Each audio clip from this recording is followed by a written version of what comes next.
So maybe you've heard of IQ, but have you ever heard of EQ? EQ stands for Emotional Intelligence Quotient.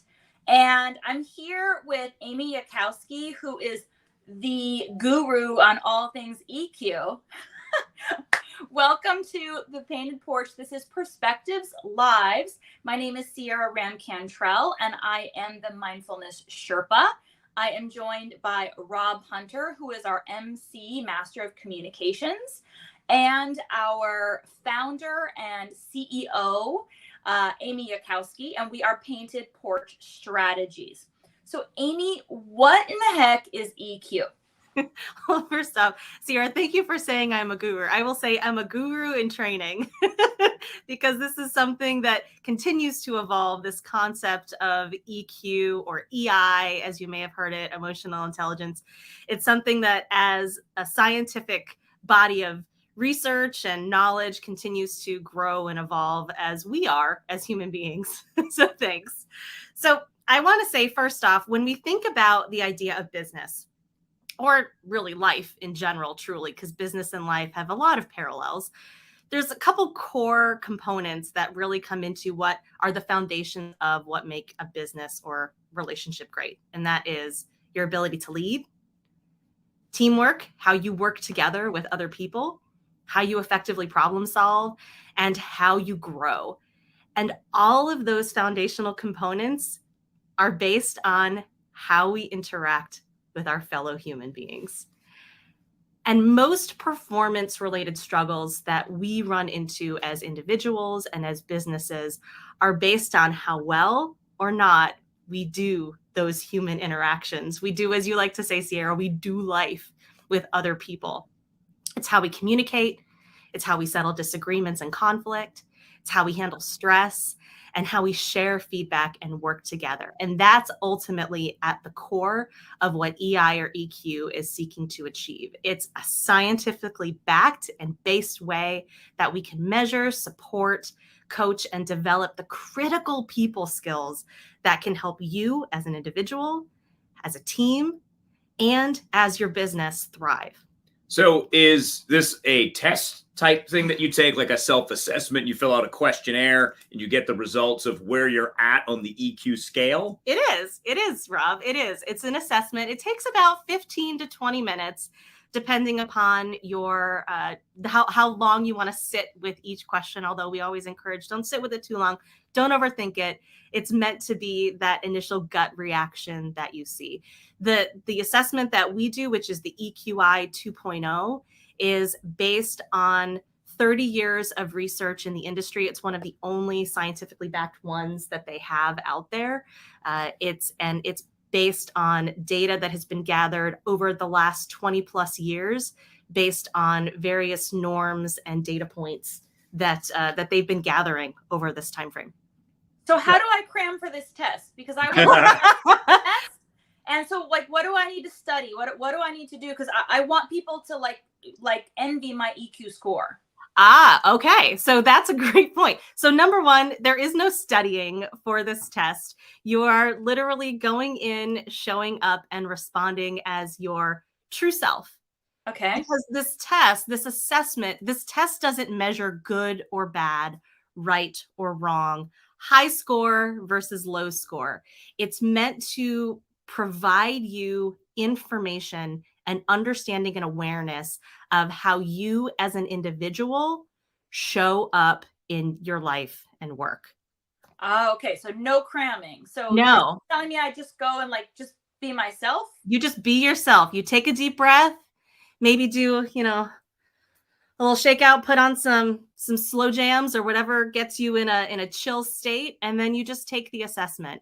And again, the key thing here is that it's not measuring what you are good at or not. It's really just bringing to light who you are in 5 key areas that EI evaluates. In fact, one of the really interesting things, as it differs from IQ, IQ is a fixed assessment. It's a fixed number. In fact, they say that IQ peaks at 17. Your IQ is your IQ is your IQ. No matter how much you go to school, how much you study, how much you learn, your IQ is fixed. regardless of how much time, energy, or degrees you might have. Okay. Whereas EQ is something that can evolve. It's not fixed. Your EQ is something that you can continue to develop and nurture. And those scores that you're measured on can go up, or sometimes when it's appropriate can actually go down. Sometimes you need to adjust the dials a little bit up or down with the different factors within EQ. So what are the 5 areas then, Amy, that we're talking about? So I fill out the EQ questionnaire. I put my slow jams on. What am I learning about myself as I do this? So after you take the assessment, we sit down and we do a debrief to walk you through what your EQ looks like. Again, there's no good, there's no bad, there's no right, there's no wrong. It's simply what is in this moment in your life right now. And what it's set to measure is these 5 core factors or areas that seem to illustrate and explain in a very scientific way our own human behavior and how we perform in our life and in the workplace. It starts with what's referred to as self-perception, how you perceive yourself, how you regard yourself, how you see yourself in the world and in your teams and in your relationships. Then we have self-expression, how you actually share your ideas. How assertive or not are you? How confident are you in how you're sharing your ideas? We have interpersonal relationships, which that are kind of self-explanatory, but how you actually are interacting with other people. Do you practice empathy or a version of empathy? Since there's a lot of different definitions of empathy, which we've talked about before on the porch and we'll continue to debate a long time, as well as how are you just developing and how are you nurturing interpersonal relationships in your life and work? Then there's how effective are you with decision making? Are you able to effectively problem solve? Can you test reality effectively? How high or low is your impulse control when it comes to making decisions? Are you someone who's immediate decisions, or do you maybe tend to take some time and think through it a little bit more? And then lastly, stress management. How are you managing when uncertainty, when there's stress that is pressuring you to perform? Are you flexible enough in your ideas and the way you approach your work or your life? Do you have a certain amount of optimism, or are you more of a pessimist or a cynic? Those are the 5 areas that EQ seeks to measure and understand and bring awareness to in your life. Because the truth is, even though in business and in life sometimes, but mainly in business, they always say, put your emotions aside. But the reality is that all of us are first and foremost emotional beings. We like to say put them aside, but emotion plays one of the biggest roles in how we show up, how we process information, how we share ideas, how we collaborate, make decisions, and then ultimately drive change. You can't put emotions aside, even if you try. They're always there. And EQ is really meant to help you measure and understand how your emotions are showing up in your life and with others. So where did EQ come from? Is this something that you made up, these 5? Because I mean, this sounds really great, but like, what's the history behind this? Yeah, so basically the history is, it was around 1981. I'm not going to spend too much time digging into it. We're not going to have a quiz later about the foundations of EQ, but it started in 1981 by a gentleman named Dr. Reuven Bar-On. And he was really curious to understand the difference between our IQ, our cognitive intelligence, our proficiency with knowledge and how we process knowledge versus how we show up. What he said is, I was really just trying to figure out why smart people with high IQs sometimes do really dumb things. And through that, he discovered and developed this emotional intelligence assessment, which is really just looking at that social and emotional elements or actions that drive us outside of how smart we may or may not be. So this is, I think, Amy, it's a it's sort of a blueprint as to where you're at right now and how those emotions impact those 5 areas, but how you interact with other people being a huge one. And so in my department, communication, we focused a lot on that because how you feel in your body is how you communicate. Yeah. So once you get your results back from this EQ assessment, you can then look at yourself and go, whoa, okay, I can work on my self-perception, how I feel about myself. That's what this is designed for, right? Exactly. Yeah. It really starts and ends with the self. One thing I do want to say is that what I love about EQ, different from a lot of other behavioral tests or personality assessments, is that EQ is focused on you, how you are, but most importantly, how you are interacting with the rest of the world. I think, a lot of personality tests, and I can attest to this, and I'm sure you all have, both in just for fun and then as part of jobs, you've had to take some sort of assessments that have measured you on various scales. And my big beef with a lot of them is that while they can be valuable, they're very insular. It's who you are. And a lot of them are fixed, usually with things like Myers-Briggs or others. That is who you are. You don't change over time. It's not an opportunity for evolution. It's a box that you are put within. And often we put ourselves in those boxes and we say, oh, this is what I am. I'm an INTJ, I think, whatever that means. I am an INTJ, or I'm an Enneagram 8. Or I'm a blue. Deal with it. Yeah. or I'm a Ravenclaw and you're Yeah. a Gryffindor, right? Whatever it might be. It's a personality assessment that says, this is who I am, so figure out how to deal with me. Yeah. But the truth is that that's not how the world works. In fact, the way the world works is, this is who I am. I need to understand myself so I know how I can interact with you. And that's really what EQ does, that I love, much more different than a lot of other personality assessments. Yes, it can spot opportunities for leadership, how you can show up as a leader in your life and work.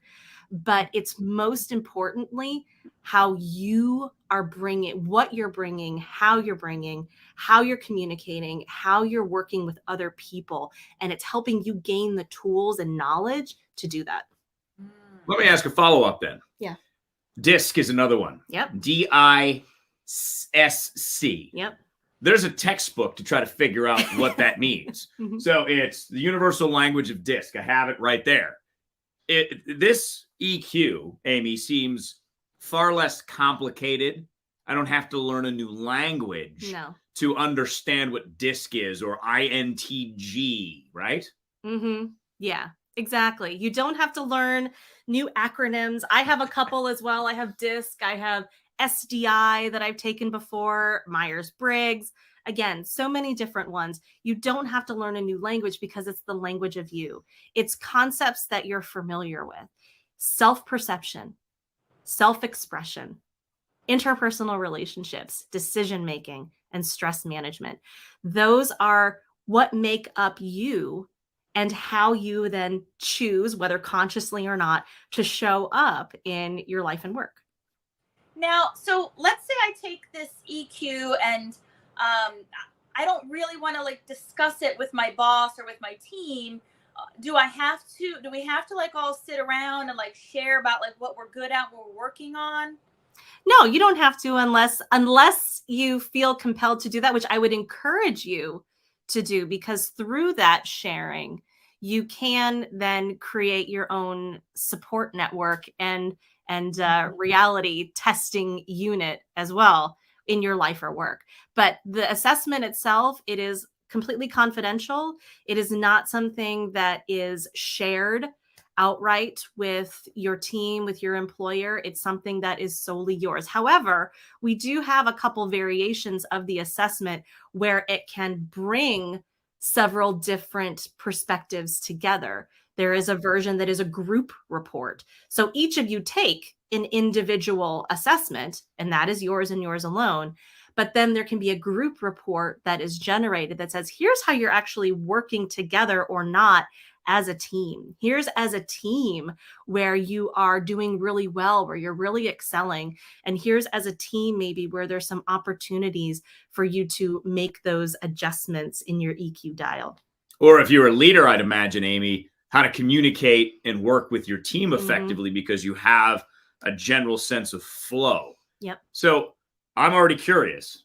I know we're early in this information session about EQ, but what do I do if I want to do this? How do I reach out to Amy Yak from Paint and Porch Strategies to get my EQ going? Yeah. So the way to reach out is you could direct message us or me right here in this video. You could put a comment that you want to learn more and we can connect, or you can go to our website, paintedporchstrategies.com, and there's a link right at the top that says schedule a call, and you can schedule a call and we can talk about, what some of your core goals are, what you're really looking for, what you want to try to get out of this EQ assessment, and then you can decide if it's right for you or not. And like I said, there's a couple different versions of it. There's just you, the individual, to evaluate how am I doing. You can do it as a team, or we also have ones that can give you some guidance on, as if you were a leader or if you desire to be a leader, here are the areas within your EQ that you might want to amp up or turn down a little bit. And then if you are a leader, we also have a 360 version, which for those of you who might not be familiar with 360 assessments, it's meant to be 360. So it's a holistic view. So while you as an individual take an assessment, you also have folks that are part of your organization, part of your team, whoever you designate, whether they're direct reports, colleagues, supporting roles, they can also assess how they feel you are performing in these 5 core areas and these 15 subsections.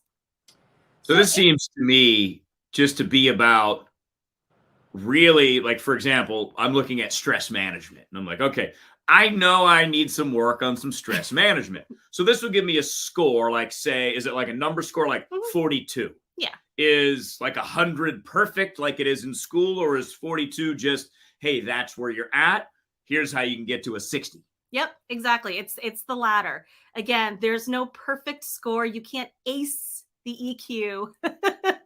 There is no perfect number that is going to say, you know what, kudos, you did it, you're EQ'd, done. It's really meant to just highlight where you're at today. And then through that, you identify. I'm not going to tell you. You're going to, based on the assessment, you're going to say, here's the areas that I want to work on for tomorrow. Or here's the ways in the past where that particular component, let's say something like assertiveness, here's where this has been beneficial for me. And here's where maybe it was a little too much. Maybe I wasn't assertive enough, or maybe I was a little too assertive. And so I want to learn how I can better find that harmony, that balance. So, Amy, some of the other measuring tools you were talking about are much older tools. And as we're all aware, business and leadership has changed quite a bit in these recent days. So how does EQ speak to the future of leadership to you? Oh, that's an excellent question. So when we think about leadership in the past, and even a little to a point today, often leaders happen in a couple different ways. Either they are the person who knows the most about their particular department or role, they've been doing it the longest, or maybe they have a buddy or an ally who they can lean on to, help them move up the leadership chain. And that's how it has been done for a really long time. But the truth is that leadership is evolving, or has been evolving, and what is expected of a leader is changing. You're no longer going to be successful as a leader if you're just the person who has done it the longest or is the hardest worker within your department. Sometimes even those folks are not going to be your best leaders. Leadership now is really, it's not just about your individual performance. It's about how your team is effectively working together. To be a leader in today's world requires you to not just manage the team and the metrics and the work. You have to be able to inspire and motivate others, make them help them understand and give them the confidence to be able to thrive in what they're doing in their job. Also helping them find ways that they are contributing and tapping into their special skills that they may possess that you otherwise wouldn't have known had you just taken a typical cognitive assessment or a DISC or a Myers-Briggs or something like that. So leadership today is really helping you as an individual. And again, when we say leader, we talk about this a lot, Sierra and Rob, a team is not just a work team. You are a member of so many teams in your life and your work. Yeah, you might have your work team and you might have your manager, your boss that you work with there, or you might be that manager or boss, but you also have a family team. You have a friend team. You have a volunteer team. You have a church team. You have so many different teams that you're a part of. And whether you are in an official leader capacity or you're simply someone that wants to help support the growth of that team, you are a leader. And with EQ, what it's really helping you do is find how you can be the best leader for yourself, but also for those other people, those other humans that you are interacting with. It's not going to just help you develop the skills to help you perform at your best, but it's actually going to give you the knowledge and help you create these environments and these relationships that are more effective, that are healthier, that are happier, and that are more successful. Especially if you have to work with people from different generations, because we've seen the trend is each generation is a little bit different with their emotions, right? Because we evolve as parents, parenting changes. So, for example, if you are 55, you might be working with someone who's 70, might have a different set of emotional pillars than you, or someone who's 25, who has a completely different set of emotional pillars than the 70-year-old.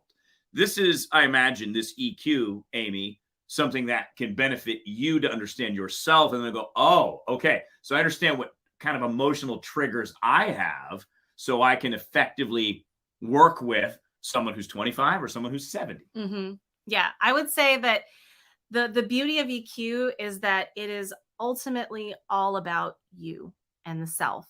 But more importantly, how your emotions are driving the way that you're showing up in your life and work. So I would say it's one of the most egalitarian assessments that are out there.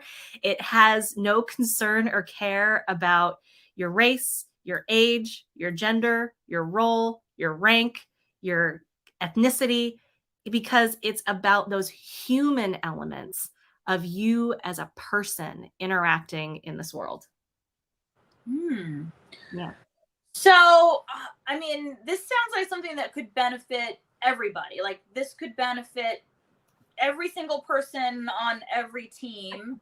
It seems like, the focus on the self, it's a lot. What we talk about a lot on the Painted Porch is we talk about the dichotomy of control, which is very simply, what do you have control over? You have control over your own actions, words, and reactions. You do not have control over other people. So when you center your focus back on the self, on the things that you do have control over, it's much easier to feel like you are in control of outcomes when you place it in that sense of, I'm going to be in charge of me. I'm going to show up as the best me that I can. And this sounds like an evaluation as well as a lot of tools to help us along that journey. So now we know we need it. So how do we get it? What do we do? What do we do on the EQ? So to do EQ, it's very simple. You can start just by reaching out to us or reaching out to me here on the Painted Porch, either at the link that's in this video. You can direct message us or me right here at a comment if you want to learn more, and we can reach out to you. I can reach out to you, or you can go on our website, paintedporchstrategies.com. And right up at the top right, there's a button that says schedule a call. And you can schedule a call with me and we can chat about what it is that you're looking for, what maybe if you answer any questions that you have about EQ more than what we talked about here today, what it is, what it isn't, what you can expect. But it's a very simple process that can have such profound impact in your individual success, but also how you can be successful with your teams. In fact, just a quick stat here I'm going to pull up that if we think about it from a business perspective, the latest numbers say that emotional intelligence, or EQ, actually accounts for 27 to 45% of job success. That's the success for you as a person, how successful you feel in your job, how successful you feel you are in your teams, but also as a team and an organization, how successful you are working together to achieve some of those core foundational goals or elements that we talked about in business, which is leading, working as a team, problem solving, and growth. So what are those 5 areas that I'm going to learn about when I go and do my EQ assessment? Yes, absolutely. So the 5 areas, the first one is self-perception, how you perceive yourself, how you regard yourself, what your emotional self-awareness is. Are you in touch with what's going on in your own head? And then we have self-expression. How confident are you in expressing and sharing your ideas? How are you processing those ideas or that feedback, that information that's coming in?